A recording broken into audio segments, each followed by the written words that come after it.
My name is Dadirai and I'm the project manager for Hard Times Requires Furious Dancing, Creative Civic Change.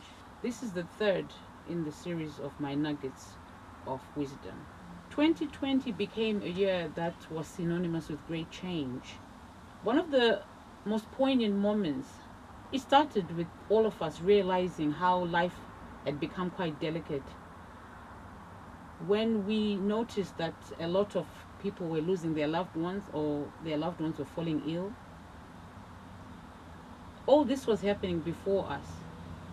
And yet, at some moments, it seemed so surreal.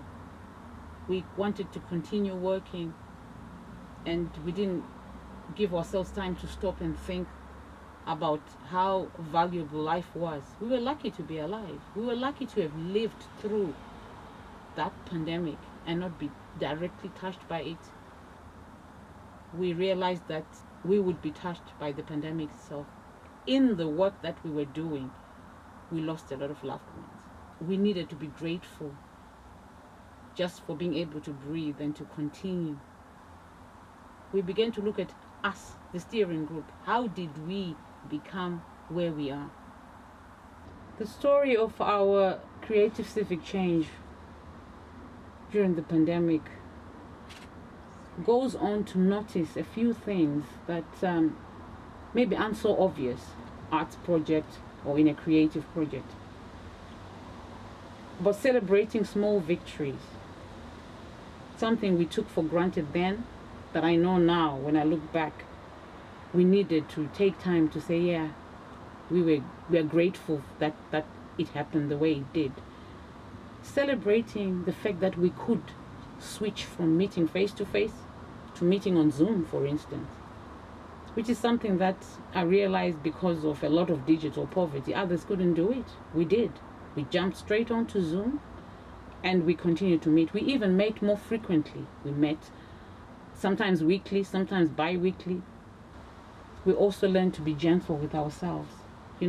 Taking stock and accepting that what we're doing is a lot, because we were doing a lot.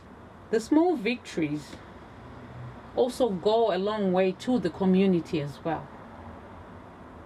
When we were resetting and saying, oh, let's find ways of working that enunciate or bring out the voice of the community. Members of the steering group set out just for a walkabout in the community and met a few young kids who were drawing on the pavement, drawing hopscotch. That gave rise to one of our most successful initiatives. Because when they spoke, they said, you know what? We want something that comes to us. Since we cannot go to events, since we cannot have music, why not have that come to us?